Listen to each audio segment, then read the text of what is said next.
County leaders continue to warn the public of increasingly deadly drugs flooding local streets. And once again, the bodies are piling up.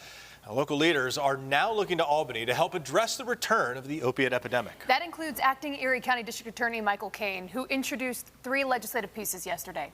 He is here now to talk more about them. Mike, thank you so much for coming in this afternoon. Thank you for having me.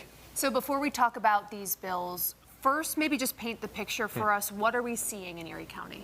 So the opioid epidemic continues to increase. We continue to lose people. People are dying of fentanyl overdoses, which is, relatively new. And, it's an ongoing problem. In fact, in early March, I was at the Black Balloon Day event that we had. It was at the Buffalo Historical Society, and we're all offering our thoughts and prayers, and it's horrible. These families are losing their loved ones, but it's about time we did something about it. And this community, much like the rest of the state, and across the country, who are dealing with this sort of opiate epidemic, we're trying to attack this from every single angle. And here you are joining with the Suffolk County DA in trying to attack this legislatively. So trying to get leaders in Albany to come on to your side and do what? What would these 3 bills that you were talking about yesterday, what would they do if they were adopted? Sure. So, Dave, the first one, well, let me say this, because this is a bipartisan effort. And this has really been spearheaded by Ray Tierney, the Suffolk County District Attorney, in January, where he did a big rally down in Suffolk County. And he was up here on some other matter yesterday, and we had the opportunity with Sheriff Garcia to talk about this legislation.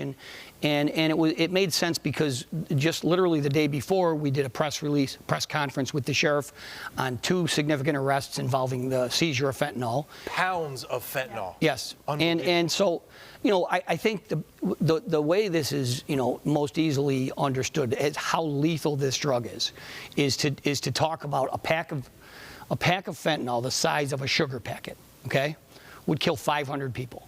I mean, if you think about that, that is really lethal, and it's about time we did something about it. So the first bill would allow us to prosecute the dealers of this poisonous drug. It's all it is. It's a poison, and when they lace cocaine with it.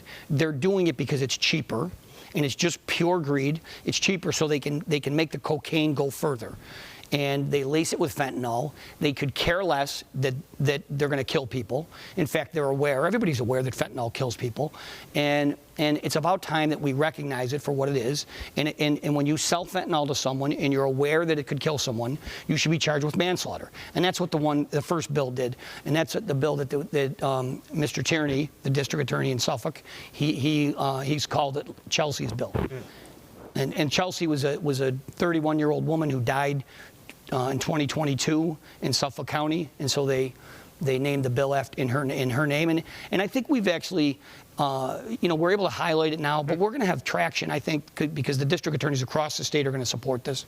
And as I said already, to start, the legislators in Albany, both Republicans and Democrats have supported this legislation.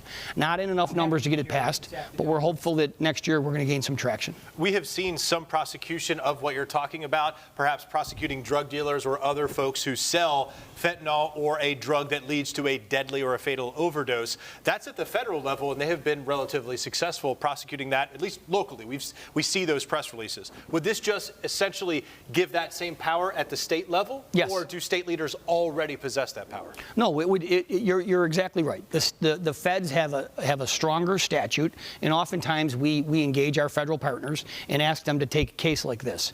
Now we wouldn't have to do that. We could handle it ourselves. And quite frankly, if the drug dealers know that they can be charged with a homicide, it should be a deterrent, and that's our hope. Another bill really supports families. Yeah. Why is that money so crucial? How does that help them when it comes to healing? So, Jordan, the families of an overdose victim are not currently eligible to apply for the relief and the support that they can get from the Office of Victim Services. For example, the funeral expenses.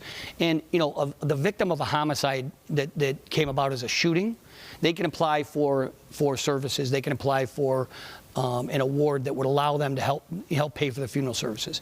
And most of the people that lose loved ones in these situations, they don't have any money.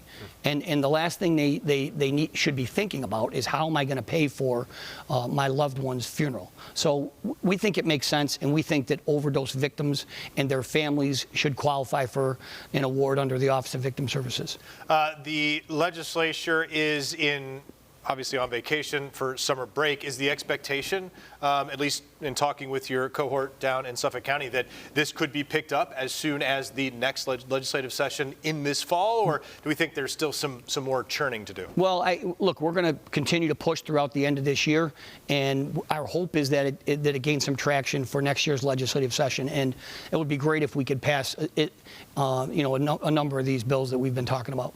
Well, definitely a very important story that we will continue following. Acting Erie County DA Michael Cain, thank you so much for taking the time to come in. Thank you. Thank you both.